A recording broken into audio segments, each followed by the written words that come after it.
இடத்துடைய நாமத்துக்கு ஸ்தோத்திரம். இன்றைக்கு இந்த நியாய தீர்ப்பில் 6வது நியாய தீர்ப்பு கானானியர் மீது உண்டான நியாய தீர்ப்பு. இந்த கானானியர் யார்? இந்த கானானியர்கள் யார்? நோவாவின் 3 பிள்ளைகள். ஒருவன் பெயர் சேம், இன்னொரு பெயர் காம், இன்னொரு பெயர் யாப்பேத். இந்த காமுக்கு பிறந்ததான சந்ததிதான் கானானியர் என்று அழைக்கப்பட்டார்கள்.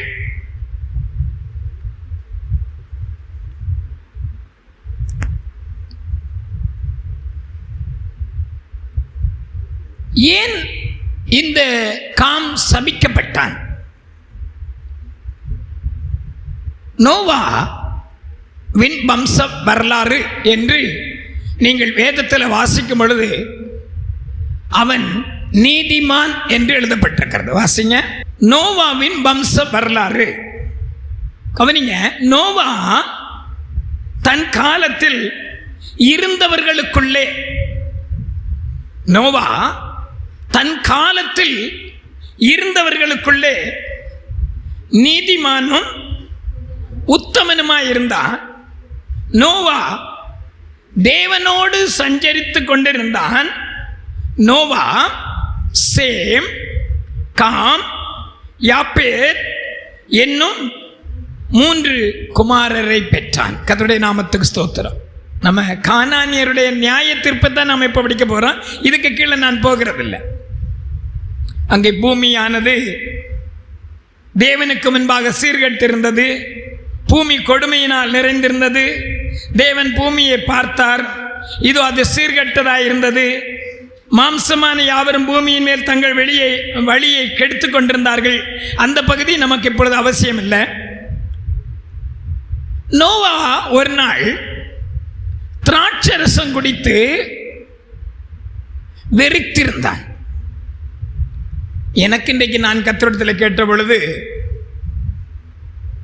இந்த சம்பவத்தை கொஞ்சம் நான் படித்து, நீதிமானாகிய நோவா திராட்சரசத்தினால் வெறிகொண்டு வஸ்திரம் விலகினவனாய் படுத்திருந்தது ஒரு தவறான செயல் என்பதை எனக்கு ஆவியானவர் சொன்னார். இனி என்ன காரணத்துக்காக இப்படி நடந்தது என்றெல்லாம் தெரியாது. ஒரு நாள் நோவா ஒரு நீதிமான், இவர் திராட்சரசத்தை குடித்து வெறித்தவராய் படுத்திருக்கும் பொழுது, அதாவது உணர்வே இல்லாமல் படுத்திருந்தார். தன்னுடைய வஸ்திரங்கள் விலகி நிர்வாணம் தெரிகிறதாக படுத்திருந்தார். அப்பொழுது குமாரனாகிய காம் தன் தகப்பன் வெறித்து குடித்து நிர்வாணமாய் படுத்திருக்கிறதை கண்டு, அவன் வேறு எங்கும் போய் சொல்லாவிட்டாலும் அவன் தன் சகோதரராகிய சேமிடத்திலும் யாப்பேத்திடத்திலும் போய் சொன்னான். இது தன் தகப்பன் நோவா வெறித்து குடித்து நிர்வாணமாய் படுத்திருந்தது. நான் சொல்றேன், எனக்குள்ள அது ஒருவேளை ஒரு வஸ்திரம் விலகினவனாய் படுத்திருந்த ஒரு தவறான செயல் என்று நான் எனக்குள்ள ஒரு எண்ணம். ஆனால் இதை குறித்து தேவன் என்ன சொல்லலைன்னா, அவன் படுத்திருந்தது உண்மை, ஆனால் அவன் நிர்வாணமாய் படுத்திருந்ததை அவன் மகனாகிய காம் கண்டு தன் சேமிடத்திலும் யாப்பேத்திடத்திலும் அவன் குற்றமாய் அதை அறிவித்தான் என்று எழுதப்பட்டிருக்கிறது. நீங்க படிச்சு பார்க்கணும். அதை குற்றமாய் அறிவித்தான். அன்புக்குரிய தேவஜனமே, நம்முடைய தேவன் எப்படி தெரியல, ஆனால் அது அங்கே நோவா காமை சபிக்கிறார் தெளிந்த பிற்பாடு. ஆனால் இந்த சேமும் யாப்பேத்தும் தன் தகப்பனிடத்திலிருந்து ஆசீர்வாதங்களை பெற்றுக்கொண்டார்கள். நிர்வாணமாய் தன் தகப்பன் படுத்திருக்கிறதை அவர்கள் பார்க்காதபடிக்கு அவர்கள் ஒரு வஸ்திரத்தை கொண்டு வந்து ரிவேஸிலே கொண்டு வந்து தன் தகப்பனுடைய அந்த நிர்வாணத்தில் போட்டு அதை மறைத்து கொண்டார்கள். ஆகையால் ஆசீர்வதிக்கப்பட்டார்கள். கர்த்தருடைய நாமத்துக்கு அருமை தேவஜனமே, இரண்டாவது குமாரனாகிய இந்த காம் தன் தகப்பனுடைய நிர்வாணத்தை கண்டு சகோதரிடத்தில் குறையாய் சொன்னபடினால் புத்தியற்றவனாய் தேவன் அவனை கணக்குள்ள எடுத்து விட்டார். ஆனால் இந்த சேமையும் யாப்பேத்தும் பாருங்க, மூத்த சகோதரனும் காமுடைய மூத்த சகோதரனும் இளைய சகோதரனும் சேமும் யாப்பேத்தும் புத்தியாக தன் தகப்பனுடைய நிர்வாணத்தை மூடினபடினால் அவர்கள் ஆசீர்வதிக்கப்பட்டார்கள் என்று எழுதப்பட்டிருக்கு. இந்த நான் நேரமே சொல்லிடுறேன் ரீசனை. இந்த கானானியர், காமுடைய சந்ததியாகிய கானானியர் சாதாரணவர்கள் அல்ல. நீங்க சரித்திரத்தை வேதத்தை படித்து பாருங்கள். அவர்கள் தேவனற்றவர்கள் அல்ல. அவர்கள் தேவனை அறிந்து கொண்டவர்கள், கர்த்தரை ஆராதித்தவர்கள், கர்த்தரை மகிமைப்படுத்தினவர்கள். ஆனால் தன் பிள்ளைகள் கானானியர், காமுடைய சந்ததியார் கானானியர் இன்றைக்கு மகிமையின் தேவனை தரிசிக்க கூடாதபடிக்கு பரிசுத்த ஜாதி, சொந்த சம்பத்து, ஆசாரிய கூட்டம் என்று அவர்கள் அறியப்பட்டவர்கள், அறிய வேண்டியவர்கள் இன்றைக்கு நியாய தீர்ப்புக்கு போக காரணம் தகப்பனுடைய புத்தீனமான தவறு.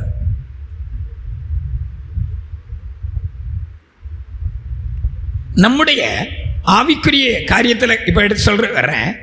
நம்முடைய ஆவிக்குரிய தகப்பனுடைய குறைவுகள், நம்முடைய சபையின் மூத்த விசுவாசிகளுடைய குறைவுகள் நாம் காணும்போது நாம் சொல்ல வேண்டிய இடத்துல சொல்லணும், அறிவிக்க வேண்டிய இடத்துல அறிவிக்கணுமே தவிர நாம் அங்கே இங்கும் கோள் சொல்லி தூற்றி திரியக்கூடாது. நான் ஊழியக்காரர் என்கிற ஒரு பாரத்தில் தேவ சத்தியத்தை சபையில் விதைக்கலாம். ஆனால் ஒரு நபர் ஒரு குறைவை நான் போய் சகோதரிடத்தில் சொல்லவே கூடாது.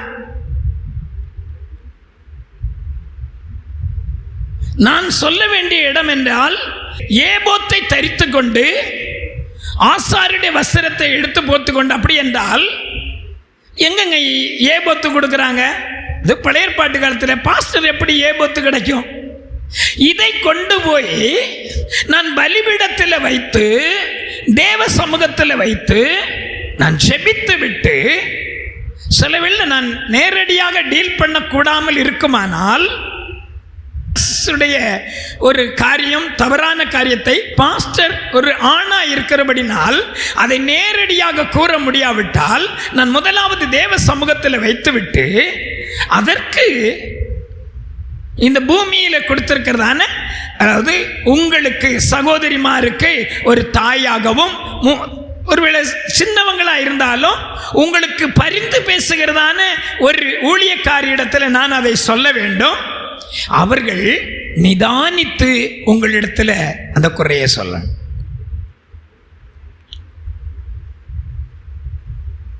ஷார்ட் மெசேஜ் தான். இந்த கானானியர்கள் மேல இப்படிப்பட்ட ஒரு சாபம் வர காரணமே தன் தகப்பனாகிய காம் செய்த தவறு. பிறகு நம்முடைய இவர்கள், நான் இன்னும் சொல்றேன், தேவனை ஆராதித்தவர்கள் சாதாரண ஆட்கள் அல்ல. கானான் ஜாதிகள் ஆதியில் தேவனுடைய பிள்ளைகளாயிருந்தார்கள். அவர்கள் நோவாவின் பேரனான கானான் என்பவைகளின் பிள்ளைகள். கர்த்தருடைய நாமத்துக்கு ஸ்தோத்திரம். நீங்க வாசித்து பாருங்க, ஆதியாகமம் 10ஆம் அதிகாரம். ஆதியாகமம் 10ஆம் அதிகாரம் 6 முதல் 18 வரை உள்ள வசனங்களை நாம் படிச்சா விளங்கிக் கொள்ள முடியும். காமுடைய குமாரர் குஷ், மில்ராயிம், பூத், கானான் என்பவர்கள். வாசியமா அடுத்தது, கூஷுடைய குமாரர் 8ஆம் வசனம் பாருங்க ஸ்பீடா. கூஸ் நிம்முரத்தை பெற்றான், இவன் பூமியிலே பராக்கிரமசாலியானான், இவன் கர்த்தருக்கு முன்பாக பலத்த வேட்டைக்காரன் ஆகையால் கர்த்தருக்கு முன்பாக பலத்த வேட்டைக்காரன் நிம்ரோத்தை போல என்னும் வழக்க சொல் உண்டாயிற்று. சினையார் தேசத்தில் உள்ள படிங்க, அப்படியே போனீங்கன்னா எல்லாமே பேர்களை தான் இருக்கும். 18ஆம் வசனம் வரையில் சொல்லப்பட்டிருக்கிறது. இவர்கள் ஆதியிலே தேவனை ஆராதித்தவர்கள். ஆனால் தன் தகப்பனுடைய ஒரு மதியினமான ஒரு காரியத்தை நிமித்தம், குறிப்பாக அவர்கள் தேவ பிள்ளைகளாய் இருந்தவர்கள், அவர்கள் தேவனற்ற புறஜாதியாராக அவர்களை மாற்றிற்று. தேவன் உள்ளவர்கள் தேவனற்ற ஒரு புறஜாதியாராக மாற்றப்பட்டு கர்த்தரை விட்டு விலக ஆரம்பித்தார்கள். சொல்லுவாங்க, பாவம் ஒரு பக்கம், பழி ஒரு பக்கம்.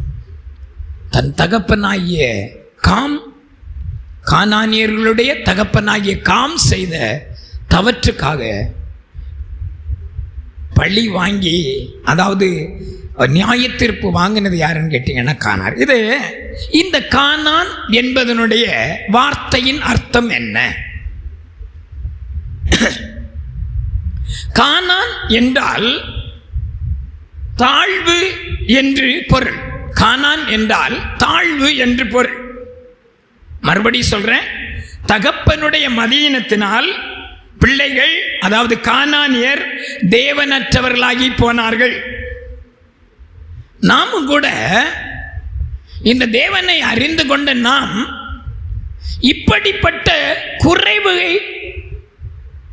சொல்லக்கூடிய இடத்தில் சொல்லாதபடிக்கு, சொல்ல வேண்டிய இடத்தில் சொல்லாதபடிக்கு சொல்லக்கூடாத இடத்துல நாமும் சொல்லுவோமானால் நாமும் நியாய தீர்ப்புக்கு ஏதுவாக மாற்று. பட்டயமும் நியாய தீர்ப்பும் நமக்கு விரோதமாய் எழும்பும் என்று எசேக்கியேல்ல வாசிக்கிறோம். கர்த்தருடைய நாமத்துக்கு ஸ்தோத்திரம். அதாவது சிம்பிளா சொல்றேன், நமக்கு மேல் இருப்பவர்களின் குற்றங்களை பார்ப்பது நம்முடைய காரியமே அல்ல. முதலாவது நம்ம அதை விளங்கிக் கொள்ளணும். அதையும் தாண்டி ஒரு குறைவுகளை கண்டுவிட்டால் நாம் அதை அறிவிக்க வேண்டிய இடத்தில் அறிவிக்க வேண்டும். அப்படி அறிவிக்கும் போதும் கூட சில பிரச்சனைகள் வரும். ஒரு நபரை உங்களுக்கு சொல்லுகிறேன். 1 நாளாகமம் 5ஆம் அதிகாரம் 1ஆம் வசனம் எடுங்க. 1 நாளாகமம் 5:1.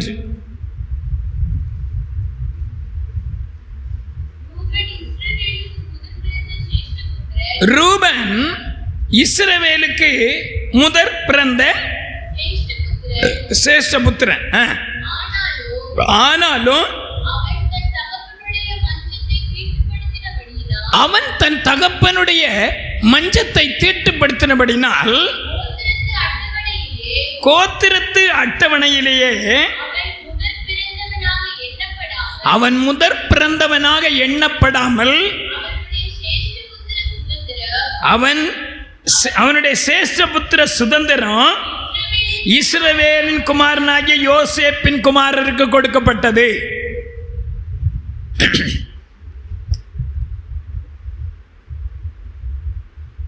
இங்கே கவனிங்க, இந்த ரூபன், என்னை கவனிங்க, இந்த ரூபன் இந்த சேஷ்டபுத்திர பாகத்தை இழந்ததற்கு காரணம் நல்ல படிச்சு பைபிள்லே இருக்கு. அவன் தன் தகப்பனுடைய மஞ்சத்தை தீட்டுப்படுத்தினான். அப்படி அவன் தீட்டுப்படுத்தினபடினால் அவன் என்ன செய்யப்படவில்லை என்று எழுதப்பட்டிருக்கு? கோத்திர பிதாக்களின் அட்டவணையில் அவன் பெயர் சேர்க்கப்படவே இல்லை. அவன் முதற் பிறந்தவனாகவே வேதம் எண்ணவே இல்லை. யாக்கோபுக்கு முதற் பிறந்த மகன் ரூபன். நீங்க பிறகு படிங்க, அவனை குறித்து எல்லாம் சொல்லப்படுது. ரூபனை குறித்து சொல்லும்போது அவன் தகப்பன் சொல்லுகிறார் இல்லையா? எத்தனாம் அதிகாரம்? 50 ஆதியாகமத்தில் வரும். வாசிங்க. ரூபனே 49 எடுங்க. ரூபனே, நீ என் சேஷ்ட புத்திரன், நீ என் சத்துவமும், நீ என் முதற் பெலனுமானவன், நீ மேன்மையில் பிரதானமும் வல்லமையில் விசேஷமானவன், தண்ணீரை போல தளம்பினவனே, நீ மேன்மை. பாருங்க, அந்த 3ஆம் வசனத்தில் அவனுடைய அந்த மகிமை பாருங்க. அவன் தகப்ப சொல்றாரு, நீ எப்படிப்பட்டவன், நீ என்னுடைய முதற் சேஷ்ட புத்திர பாகம், நீ ரூபனே, நீ என் சேஷ்ட புத்திரன், நீ என் சத்துவமும் என் முதற் பெலனுமானவன், நீ மேன்மையில் பிரதானமும் வல்லமையில் விசேஷமானவன். ஆனால் தண்ணீரை போல தளம்பினவனே, நீ மேன்மை அடைய மாட்டாய். அவருடைய எவ்வளவு வேதனையோட சொல்றார் பாருங்க. உன் தகப்பனுடைய மஞ்சத்தை நீ தீட்டுப்படுத்தினபடினால் என் படுக்கையின் மேல் ஏறினானே என்று எழுதப்பட்டிருக்கிறது. தீட்டுப்படுத்தினாய். அவன் சொல்றார் பாருங்க, உன் தகப்பனுடைய மஞ்சத்தின் மேல் ஏறினாய், நீ அதை தீட்டுப்படுத்தினாய், என் படுக்கையின் மேல் ஏறினானே. நான் சொல்லிக் கொடுக்கிறேன், முடிந்தால் நாம் மற்றவர்களுக்கு இளைப்பாறுதல் உள்ளவர்களாக இருக்கணும். மற்றவர்களுக்கு வேதனைக்குரியவர்களாக இருக்கவே கூடாது. கர்த்தருடைய நாமத்துக்கு ஸ்தோத்திரம். பவுல் அதனால தான் சொன்னார், தீமத்தை பார்த்து சொன்னாரு, உம்மாலே எங்களுடைய இருதயங்கள் இளைப்பாறுகிறது என்று சொன்னார். இதெல்லாம் சொன்ன பிரதர் சொன்ன மாதிரி ஞாயிற்றுக்கிழமை சொல்லிக் கொடுக்க வேண்டிய விஷயம்தான். என்ன செய்யறதுக்கு? தேவனுடைய ஜனங்கள், நீங்கள் குடும்பத்துக்கும் நீங்கள் ஆராதிக்கிறதான உங்கள் ஊழியக்காரனுக்கும் இளைப்பாறுதல் உள்ளவர்களாக இருக்கணும். மற்றவர்களுக்கு இளைப்பாறுதல் உள்ளவர்களாக இருங்கள். கர்த்தருடைய நாமத்துக்கு ஸ்தோத்திரம். இவரே ஆக்கியோன் சொல்றார் பாருங்க, நான் இந்த காமினுடைய குற்றத்தை தான் நான் இப்ப கொடுக்கிறேன். காம் செய்த தவறு நிமித்தம் கானானியர்களுக்கு நியாய தீர்ப்பு உண்டாயிற்று. ஆனா அந்த காம் என்ன செய்தான்? குற்றம் சொல்லுகிறவனாய் காணப்பட்டான்.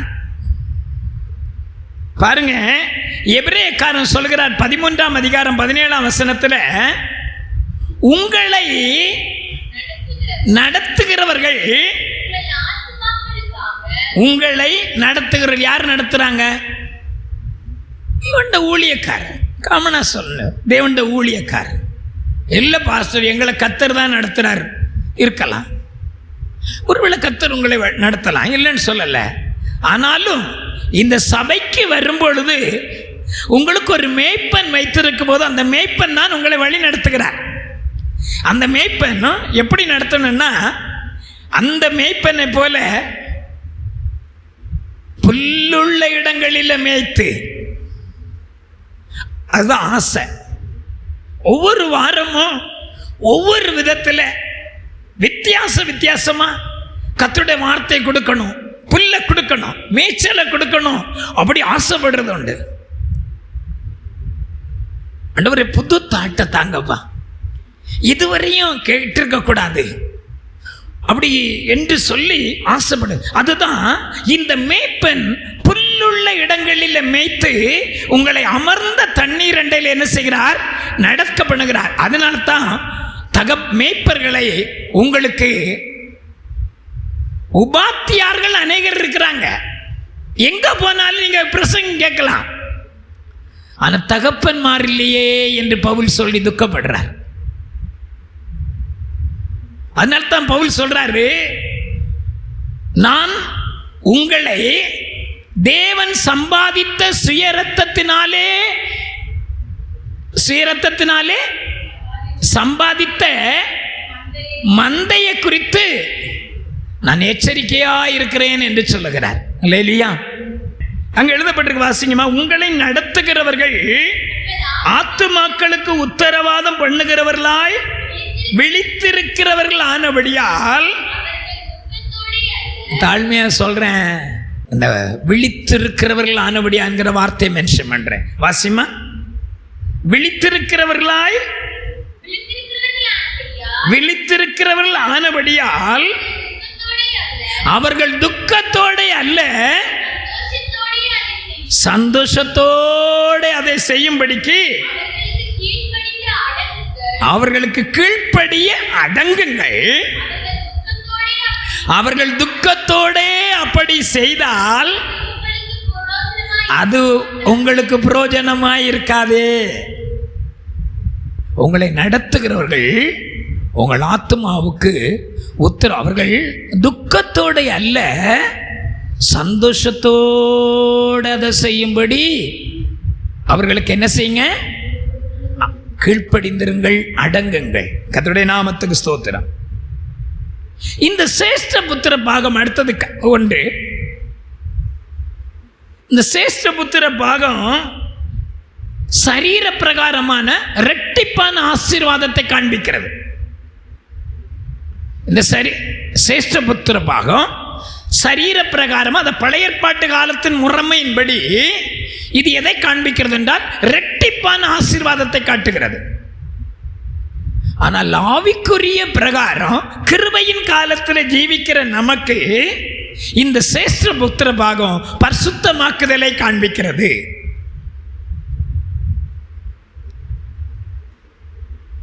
இந்த பரிசுத்தமாக்குதலை நாம் தேவ பயத்தோடு பூரணப்படுத்த கடவோம் என்று அங்கே வேதத்தில் எழுதப்பட்டிருக்க. எனக்கு வசனம் டக்குன்னு ஞாபகம் வரல.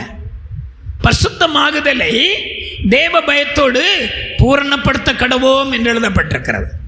அப்பொழுது மட்டுமே, நல்லா கவனிங்க, இந்த பரிசுத்தமாக்குதலை நாம் நம்முடைய மையமாக வைத்து நாம் கர்த்தருக்கு பிரியமான ஜீவியத்தை செய்யும் போது இயேசுவோடு கூட நாம் ஆளுகை செய்ய முடியும். கர்த்தருடைய நாமத்துக்கு ஸ்தோத்திரம். வாசிங்க 2 நாளாகமம் 21ஆம் அதிகாரம் 3ஆம் வசனத்தை வாசிங்க.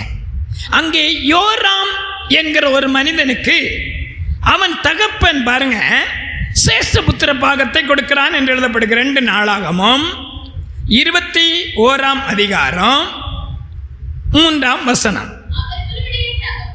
அவர்களுடைய தகப்பன் அவர்களுடைய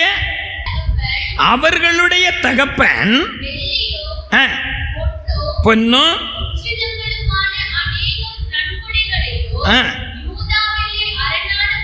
யூதாவிலே அரணான பட்டணங்களையும் கொடுத்தான். யோராம் சேஷ்ட புத்திரனானபடியினால் அவனுக்கு ராஜ்யத்தையும் கொடுத்தான். அல்லேலூயா சொல்லுவோமா? நாம் நம்முடைய சேஷ்ட புத்திர பாகத்தை, பரிசுத்தத்தை தேவ பயத்தோடு பூரணமாக்கி கொண்டு கர்த்தருக்காக ஒரு வாழ்க்கை வாழ்ந்தா மட்டும்தான் நாம் தேவனோடு கூட ராஜ்யம் பாரம் பண்ண முடியும். அல்லேலூயா. சீஷர்கள் தான் நினைக்கிறேன், ஆண்டவரே நீர் எப்பொழுது உம்முடைய ராஜ்ய பாரத்தை இங்கே ஸ்தாபிப்பீர் என்று கேட்டார். அவர்கள் நினைத்தாங்க இயேசு இந்த பூமியில ஒரு ராஜாவாக வாழ போறாரு, இனி நமக்கு என்ன இல்லை, சரீர பிரகாரமா ஒரு குறைவும் இல்லை, கஷ்டம் இல்லை, வேதனை இல்லை. ஆனால் அவர் ஒரு ராஜ்யத்துக்கு ராஜாவாக மாற போறேன் என்று சொன்னது இதுவல்ல. ஆவிக்குரிய கூடாரமாகிய அந்த கூடாரம், பூமிக்குரிய கூடாரமாகிய இந்த கூடாரம். 2 கொரிந்தியர் வாசிமா. பூமிக்குரிய கூடாரமாகிய இந்த வீடு அழிந்து போனாலும் உண்டென்று அறிந்திருக்கிறோம். ஏனெனில்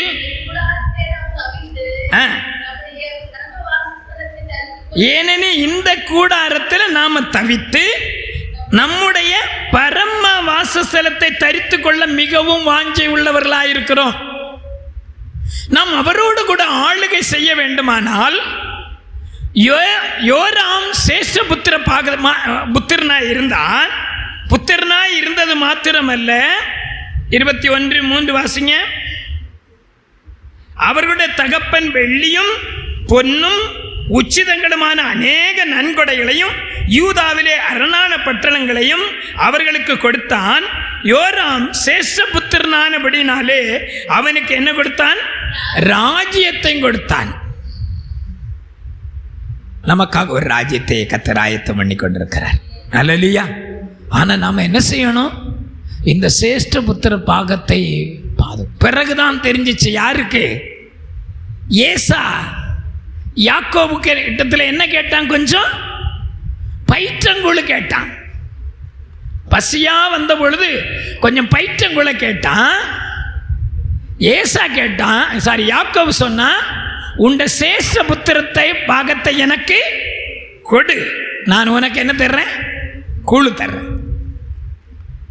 அந்நேரம் அவன் பசியின் நேரம் அவன் கொடுத்துட்டான். ஆனால் ஏசா எபிரேயர்ல ஆக்கியன் சொல்லும்போது சொல்றாரு, ஒருவேளை போஜனத்துக்காக தன் சேஷ்டபுத்திர பாகத்தை விற்று போட்ட ஏசாவை போல சீர்கட்டவனாய் இராதபடிக்கு எச்சரிக்கையாயிருங்கள். அவன் கண்ணீர் விட்டு கவலையோடு தேடியும் மனம் திரும்புதலை மனமாறுதலை காணாமற் போனான் என்று சொல்லுகிறார் ஆக்கியோன். அன்புக்குரிய தேவ ஜனமே, இந்த சேஷ்டபுத்திர பாகம் நான் ரூபனை பற்றி தான் எடுக்கிறேன். அவையானவர் எனக்கு கொடுத்தார், அதில் டச் பண்ணி எடுக்கிறேன். நான் சொல்லி கொடுக்கிறேன். நமக்கு மேல் வைக்கப்பட்ட, முடிக்க போறேன், நமக்கு மேல் வைக்கப்பட்ட நடத்திப்புக்காரருக்கு, பெரியவர்களுக்கு நாம் ஆசீர்வாதமாக இருக்கணும். அவர்களுக்கு வேதனை உண்டாக்குறவர்களாக இருந்தால் அது உங்களுக்கு பிரயோஜனமாய் இராது. அல்லேலூயா, அல்லேலூயா. என் பிள்ளைகளே, வசனத்தினாலும் நாவினாலும் அல்ல, கிரியையினாலும் உண்மையினாலும் அன்பு கூறணும். நீங்கள் ஆசீர்வாதமாய் மற்றவர்களுக்கு இருக்க வேண்டுமானால் நீங்கள் என்னென்ன வேதத்தில் சொல்லப்படுகிறதோ அதை நீங்கள் செய்ய தவறினால் அது உங்களுக்கு ஆசீர்வாதமாயிராது. தீமத்தை பாருங்க, பவுல் சொல்றாரு, தீமத்தையு எனக்கு விருந்து அளிக்கிற சந்தோஷமாய் இருக்கிறான் என்று சொல்கிறார். விருந்து செய்கிறது போல தீமத்தை, ஒரு விசுவாசி, அங்கே பவுல் சொல்றாரு, என் உடன் வேலைக்காரனாகிய தீமத்தையோ எனக்கு விருந்து செய்து என்னை சந்தோஷம் அளிக்கிறவனை போல எனக்கு ஆறுதலாய் இருக்கிறான். அதனால பாஸ்டர் என்னதும் சொல்லுவாரு, அவரை துக்கப்படுத்தக்கூடாது அப்படியெல்லாம் நாங்கள் சொல்ல, நாங்கள் எந்த விதைத்தாலும் இங்கே என்றைக்கு பகலில் விதைத்தனா அதே உங்களுடைய ஆசீர்வாதத்துக்காக, உங்கள் நன்மைக்காக, உங்களுடைய நலனுக்காக பாரத்தோடு விதைக்கிறோம். சிலருக்கு சொன்னால் உள்ளதை சொன்னால் துள்ளல் வரும், அது வேண்டாம். கர்த்தருடைய நாமத்துக்கு இல்லை, சத்தியம். நாம் நம்முடைய பரிசுத்தமாக முடிக்க போகிறேன், தெய்வ பயத்தோடு பூரணப்படுத்த கடன். அதுதான் சேஷ்டபுத்திரன். நமக்கு கொடுக்கப்பட்ட சேஷ்டபுத்திர பாகம் என்னன்னா, பரிசுத்தம் உள்ளவன் இன்னும் பரிசுத்தமாகட்டும், நீதி உள்ளவன் இன்னும் நீதி செய்யட்டும். இதோ நான் சீக்கிரமாய் வருகிறேன். அல்லேலூயா. பவுல் பிலிப்பியருக்கு எழுதும்போது சொல்லுகிறாரு, என்னை போல ஒரு மனதுள்ளவன் உங்களுக்கு ஆறுதல் செய்கிறதுக்கு அவன் யாருன்னா அவன் தான் தீமத்தை. பிலிப்பியர் 2ஆம் அதிகாரம் எடுங்க. முதல்ல உள்ளது 2 தீமத்தை 1:3 இருக்கு, வாசித்துக் கொள்ளுங்க, நேரம் இல்லை. பிலிப்பியர் 2ஆம் அதிகாரம் 20ஆம் வசனத்தை வாசிங்க. அது என்னென்றால், உங்கள் காரியங்களை உண்மையாய் விசாரிக்கிறதுக்கு பவுல் சொல்றார் பாருங்க பிலிப்பியருக்கு, என்னை போல மனதுள்ளவன் தீமத்தேவே அன்றி வேறு ஒருவனும் என்னிடத்தில் இல்லை. மற்றவர்கள் எல்லாரும் கிறிஸ்து இயேசுவுக்குரியவைகளை தேடாமல் தங்களுக்குரியவைகளை தேடுகிறார்கள். தகப்பனுக்கு பிள்ளை ஊழியம் செய்வது போல அவன் என்னுடனே கூட சுவிசேஷத்து நிமித்தம் ஸ்தோத்திரம்.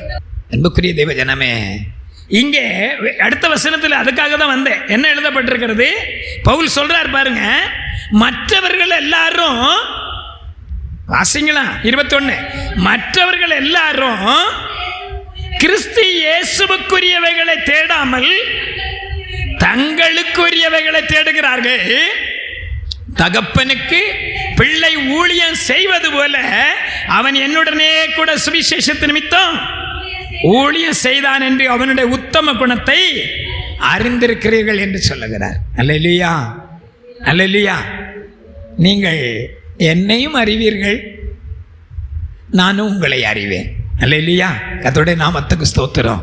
அருமை தேவச்சனமே இருக்கட்டும், அது விட்டு போகட்டும். நம்முடைய சிரேஷ்ட புத்திர பாகத்தை பாதுகாத்து கொள்வோமா? அந்த கானானியர்கள் மீது வந்ததான நியாய தீர்ப்பு ரீசனை சொல்லிட்டு, தன் தகப்பனுடைய நிர்வாணத்தை குற்றமாக போய் அறிவித்தபடினால் அவன் சபிக்கப்பட்டான். நாமும் சாபத்தை வாங்கிக் கொள்ளாதபடிக்கு, நியாய தீர்ப்பை வாங்கிக் கொள்ளாதபடிக்கணும் என்றால் நமக்கு கிடைக்கப்பட்டதான பரிசுத்தமாகுதலை அல்லாவிட்டால் பரிசுத்தத்தை தேவ பயத்தோடு பூரண, அது நம்முடைய சிரேஷ்ட புத்திரம். இந்த சிரேஷ்ட புத்திர பாகம், அதை இன்னொரு விதத்தில் சொன்னால் புதிய பாட்டில் அது அபிஷேகத்தை காண்பிக்கிறது. அல்லேலூயா. நம்முடைய அபிஷேகம் தீட்டுப்படக்கூடாது, கலப்படம் ஆகிவிடக்கூடாது.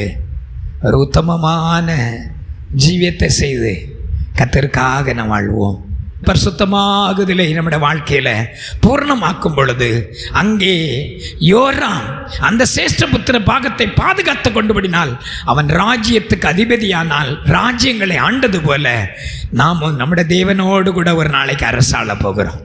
இந்த தாமே இந்த வார்த்தைகளால் நம்மை தேற்றுவாராக, கர்த்தர் உதவி செய்வாராக. ஆமென். அல்லேலூயா.